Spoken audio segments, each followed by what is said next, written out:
हे guys, good morning. 7 जुलाई 2024 2:30 पे हो गई है मेरी मॉर्निंग। सबसे पहले भगवान जी का नाम लेते हैं, उसके बाद आज के दिन की शुरुआत करते हैं। 3 शब्दों में मैंने जीवन के बारे में जो सीखा है वो ये है कि जिंदगी चलती रहती है, जीवन चलता रहता है। जो हमारा सुबह है, जब हम उठते हैं, वही हमारा तय कर देती है कि हमारा आज का ये आने वाला दिन है वो कैसा रहेगा। मैं आपको अपना दिन दिखाने वाली हूँ जिसमें मैं आज 12 घंटे की पढ़ाई का टारगेट लेके चल रही हूँ। और मेरे इस टारगेट का एक पहला और सबसे अहम नियम और सबसे सरल नियम ये है कि मेरा पूरा दिन अभी से लेकर रात के 9-10 बजे तक पढ़ाई के लिए होगा। आप ये सोचेंगे ये तो बहुत लंबा टाइम है। जी नहीं, जितना भी टाइम है वो मैंने पढ़ाई के लिए इसलिए डिवोट किया है कि मेरे को पढ़ाई के लिए टाइम टेबल नहीं बनाना। जब आप 2, 3, 4, 5 घंटे की पढ़ाई करते हो तब आपको टाइम टेबल की नीड होती है, लेकिन जब आपको 12-12 घंटे पढ़ाई करनी है तो आपको पढ़ाई के लिए टाइम टेबल नहीं बनाना। सारा ही टाइम आपका पढ़ाई के लिए होगा। जो पढ़ते पढ़ते आप थक जाओगे, आपका माइंड थक जाएगा, या फिर घर में किसी को आपकी नीड होगी, वो जो ब्रेक होंगे बस वही ब्रेक आपके लिए हैं। तभी आपकी 12 घंटे की पढ़ाई हो सकती है, नहीं तो नहीं हो सकती। एक और चीज, क्या मैं 12 घंटे की पढ़ाई डेली करती हूँ? नहीं नहीं, बिल्कुल भी नहीं, और ये पॉसिबल भी नहीं है। मेरे कुछ टारगेट्स हैं जो कभी कभी रह पाते हैं, जो मैं नहीं कर पाती हूँ। फिर उनको कंप्लीट करने के लिए मैं कभी कभी महीने में 1-2 बारी 12 घंटे की पढ़ाई कर लेती हूँ। डेली डेली लगातार कंटिन्यूअस जब हमें 1 साल, 2 साल, 3 साल तैयारी करनी है किसी चीज की, हम 12 घंटे पढ़ाई नहीं कर सकते। It is not humanly possible. लेकिन कभी कभी हमारे टारगेट जो है वो रह जाते हैं, बैकलॉग्स रह जाते हैं। उनको कंप्लीट करने के लिए महीने में 1-2 बारी, या फिर जब एग्जाम बिल्कुल पास में है तब तो हम आराम से 12 घंटे की पढ़ाई कर सकते हैं। लेकिन उसका नियम एक ही रखिएगा कि मेरा पूरा दिन पढ़ाई के लिए, जो टाइम बचेगा वो सब बाकी कामों के लिए। किसी ने कमेंट सेक्शन में पूछा है कि मैम आप भी रिवीजन करते हो क्या और कौन से टाइम पे करते हो? डियर, जितना भी टाइम हम पढ़ाई करते हैं, अगर सारा टाइम हम नया नया पढ़ते रहेंगे तो उसका कोई फायदा नहीं है। जो मेरे 12 घंटे का टारगेट मैंने रखा है उसमें 3-4 घंटा रिवीजन के लिए ही है। जो पहले का है वो रिवाइज करना है, आज जो 8 घंटे नया पढ़ने वाली हूँ उसको भी रिवाइज करना है। एक और चीज मैं बताती हूँ, शायद आप यूट्यूब पे ये देख के कंफ्यूजन में हो जाओ कि कोई बोलता है कि घंटों में पढ़ाई काउंट ना करो, क्वांटिटी ना देखो, क्वालिटी देखो। कोई कहता है कि नहीं, घंटे का हिसाब होना चाहिए। देखिए, एक सिंपल सी चीज है, जब आप कोई टारगेट लेके चलते हो, आप स्टार्टिंग में 1-2 सब्जेक्ट उठाते हो, उनको पढ़ते हो, उस टाइम पे आप अपने इंटरेस्ट के बेस पे अपनी पढ़ाई स्टार्ट करते हो, क्योंकि एकदम से 10-12 घंटे पढ़ाई करना फिजिबल नहीं है। इनफैक्ट 6-7 घंटे भी नहीं पढ़ाई की जा सकती। जिनकी पढ़ाई काफी लंबे टाइम से छूटी हुई है वो 1-2 घंटे से शुरुआत करती हैं। लेकिन आपका जब इंटरेस्ट आने लगे, जिस दिन आपको इंटरेस्ट आ रहा है पढ़ाई में, तो घंटे ना काउंट करें।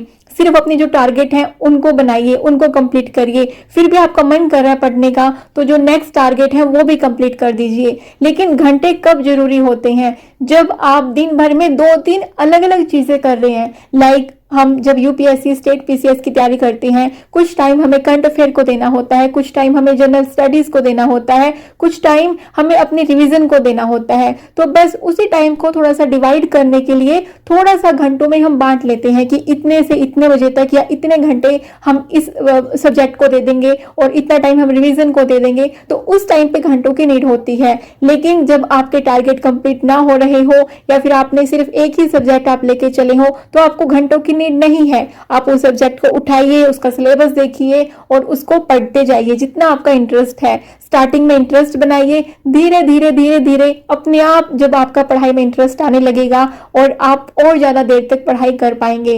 लेकिन मैं यही कहूंगी, जब दिन भर में आप 3-4 चीजें साथ में लेके चल रहे हो तो आपको एक बार आपका टाइम जो है वो डिवाइड करना पड़ता है, नहीं तो बैलेंस में नहीं रहेंगी चीजें। कोई सब्जेक्ट ऐसा होगा जिसको कम टाइम की नीड होगी, जिससे कम क्वेश्चंस आते होंगे। कोई सब्जेक्ट ऐसा होगा जिसके लिए आपको ज्यादा टाइम डिवोट करना होगा, उससे बहुत सारे क्वेश्चंस आते होंगे, बहुत वेटेज होगी उस सब्जेक्ट की, तो उस पर ज्यादा टाइम आपको डिवोट करना होगा। किसी ने कमेंट किया था कि मुझे आपको देख के बहुत पॉजिटिव फीलिंग आती है। जून से मैं आपको फॉलो कर रही हूँ। मैंने अपनी पढ़ाई को बहुत लेट शुरू किया, मेरी जो डॉटर है वो 3.6 ईयर की है। मुश्किल होता है सब मैनेज करना, पर आपकी वीडियो से बहुत कुछ सीखने को मिल रहा है। Thank you so much guys, जो आप लोग मुझे पॉजिटिव कमेंट करते हो उसके अंदर से मेरे अंदर भी एक पॉजिटिव एनर्जी आती है। और किसी ने साथ में कमेंट किया है कि हम पे तो कर दें जो हाउस हेल्पर्स होती हैं उनके लिए, लेकिन जो हमारे घर वाले हैं वो नहीं मानते हैं। तो आप पॉजिटिवली उनको ये समझा सकते हैं कि भले ही 1-2 घंटे में लगा दूं, जैसे ना कई घरों में ऐसा होता है, ऐसे बोला जाता है कि काम में टाइम ही कितना लगता है, 2-3 घंटे तो लगते हैं, कौन सा बाहर खेतों में जाना है, कौन सा ये काम करना है, घर के ही तो काम है, आराम से तुम कर सकती हो।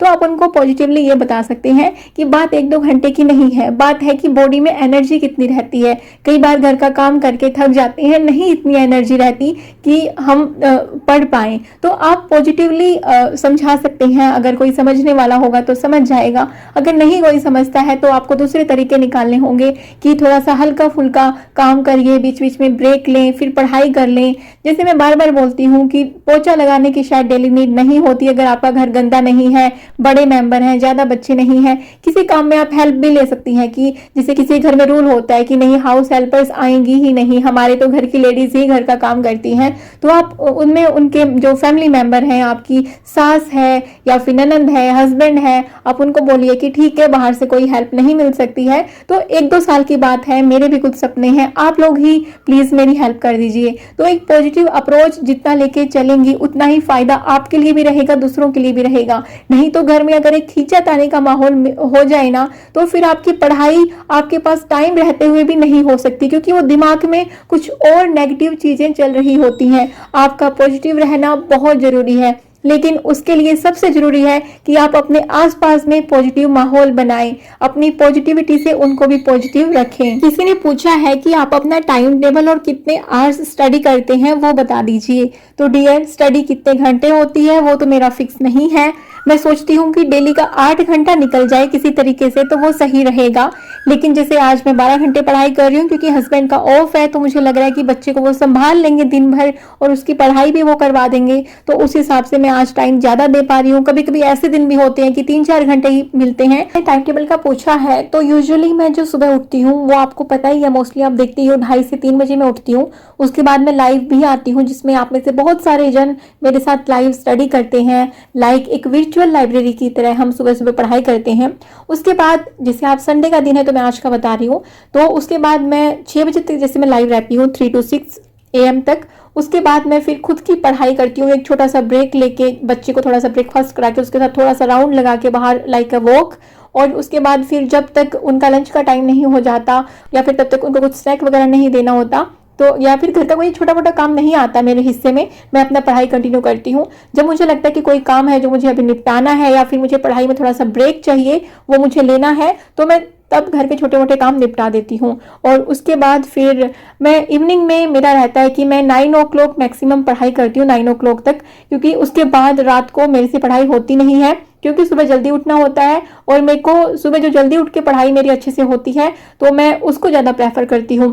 किसी ने ये भी पूछा है कि मैम मेरी पढ़ाई रात को होती है, मुझसे सुबह नहीं उठा जाता है, आप बोलते हो कि सुबह पढ़ाई करना अच्छा होता है। नहीं डियर, ऐसा कुछ भी नहीं है। मैंने सिर्फ ये बोला था कि जो लोग रात भर जाग के पढ़ाई करते हैं और सुबह वो लेट तक सोते रहते हैं, लाइक 10, 11, 12 बजे तक भी सोते रहते हैं, तो उनको एग्जाम टाइम पे थोड़ा सा दिक्कत हो सकती है। लाइक जो हमारे माइंड की क्लॉक है ना, हमारी बॉडी सेट हो जाती है, जैसे हम इसको सेट करते हैं, ये हैबिचुअल हो जाती है। अगर आप 9-10 के आसपास सो रहे हो डेली, तो एग्जाम वाले दिन भी आपका माइंड उस टाइम पे इतना एक्टिव नहीं होगा।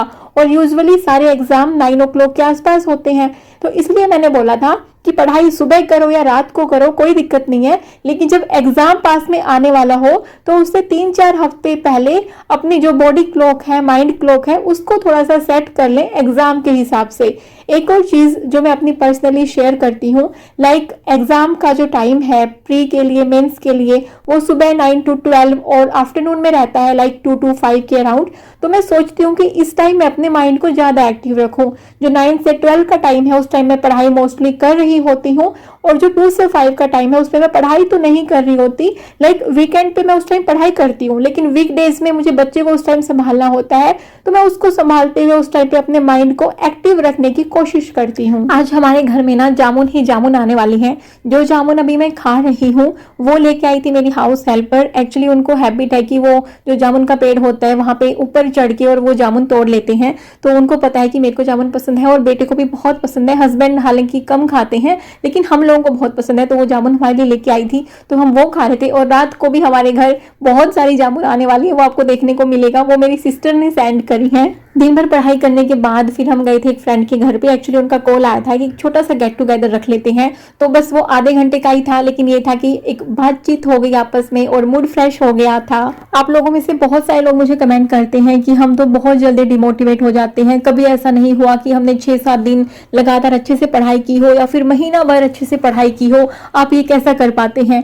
देखिए, अगर आपको मोटिवेशन चाहिए और आपको 2-3 साल तक कोई प्रोसेस करनी है, देखिए सक्सेस होना हो तो बंदा 2 साल में हो जाए, लेकिन जो ये लेवल जो एग्जाम का है उसमें हमें इतना वो नहीं करना खुद को। हाँ, खुद को ये सोचना है कि हमें इसमें बेस्ट देना है, लेकिन ये कभी ना सोचें कि बस हम तो एक ही अटेम्प्ट देंगे, हो गया तो ठीक है और हम तो फर्स्ट अटेम्प्ट में ही कर लेंगे। तो ऐसा कुछ नहीं है, मेरे साथ तो ऐसा कुछ नहीं है। मैंने सोचा है कि यूपीएससी का तो मैं एक ही अटेम्प्ट दे पाऊंगी क्योंकि एज थोड़ा लिमिट है, लेकिन स्टेट पीसीएस के लिए मैं 2 अटेम्प्ट तो दूंगी। उसके बाद फिर देखते हैं कि कितना एंथुसियाज्म रहता है। रही बात मोटिवेशन की, तो मैंने इस एग्जाम को एक एग्जाम की तरह लिया है। मैंने इसको जिंदगी और मौत का सवाल नहीं बनाया है। ना मैंने किसी से इतना कट ऑफ किया है कि बिल्कुल कट ऑफ है, एकदम बाहर दिखना ही नहीं, जाना ही नहीं। हाँ, वो चीजें होंगी जब आपका एग्जाम पास में आएगा। वो चीजें भी होती हैं कि बिल्कुल हम घर में रहते हैं, बाहर बस थोड़ा सा ही जाते हैं 5 मिनट के लिए, 10 मिनट के लिए। लेकिन अभी का टाइम ऐसा है कि ये प्रोसेस थोड़ा लंबा चलेगा। चाहे आप 1 साल का ही टारगेट क्यों ना ले, 1 साल का टारगेट थोड़ा सा लंबा हो जाता है। तो आपको ऐसा रखना है सोसाइटी में, अपना फ्रेंड सर्कल के साथ में, कि आप बिल्कुल भी इतना उनसे दूरी ना बना लें कि आपको फिर वो पढ़ाई थोड़ा सा बर्डन लगने लगे। और इतना भी कैजुअल नहीं रहना है पहले की तरह कि आप पढ़ाई को टाइम ही ना दे पाए। जो भी आपकी हॉबी है, आपके फ्रेंड्स हैं, उनको टाइम जरूर दें। अपने फैमिली मेंबर को, अपने बेटे को, अपने बच्चे को या बच्ची को अपना टाइम आप जरूर डिवोट करें। इससे आपको खुद ये लगेगा कि यार मैं दिन भर में सब कुछ करते हुए अपनी पढ़ाई मैनेज कर पा रही हूँ। हालांकि कभी कभी ऐसा पॉसिबल नहीं हो पाता कि हम सारी चीजें मैनेज कर पाएं। उस दिन अपनी पढ़ाई अच्छे से करें। किसी दिन कोई चीज नहीं मैनेज हो पाती, ना कहने की भी आदत होनी चाहिए कि किसी दिन आपने सोचा है कि ये पढ़ाई के टारगेट पूरे करने ही हैं और नहीं हो पा रहे पूरे, या 3-4 दिन से नहीं हुई पढ़ाई, या पढ़ने का बहुत ज्यादा मूड है आज, उस दिन आप मना कर सकते हैं। या फिर अपने बच्चे के साथ भी थोड़ा सा उस टाइम पढ़ाई का ही उसको कुछ काम दे दें और साथ में आप खुद पढ़ाई करते रहें। तो ऐसा कभी कभी चलता है, लेकिन ऐसा आप अगर महीने दर महीने करते रहेंगे कि सिर्फ पढ़ाई पढ़ाई पढ़ाई, और वो पागलों वाली, वैसे कहते हैं कि पागलों वाली पढ़ाई ही करनी चाहिए तभी सक्सेस मिलती है। लेकिन जब हमारी जिम्मेदारियां भी होती हैं साथ में और हमें थोड़ा मोटिवेट भी खुद को रखना पड़ता है, तो हम बिल्कुल पढ़ाई को अपना जीवन नहीं मान सकते। पढ़ाई हमारे जीवन का एक हिस्सा है, अहम हिस्सा है, लेकिन पढ़ाई जीवन नहीं है। अगर आप पढ़ाई को जीवन मान लोगे तो आपकी उम्मीदें बहुत हो जाएंगी कि बस एग्जाम तो पास होना ही चाहिए। नहीं हुआ तो उसका मन में डर रहेगा।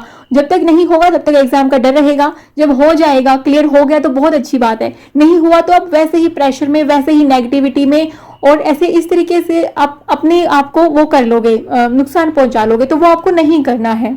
एक बात की मैं गारंटी देती हूँ, आपकी पढ़ाई से कुछ और चीजें बदले ना बदले, लेकिन पढ़ाई करते करते आपके घर का माहौल जरूर बदल जाएगा। जो आप चीजें चाहती हैं कि आपका बच्चा, आपका हस्बैंड घर में माहौल बनाए या फिर आपका बच्चा पढ़ता रहे, वो आपका हूबहू अपने आप होता जाएगा अगर आपने पढ़ाई शुरू कर दी तो।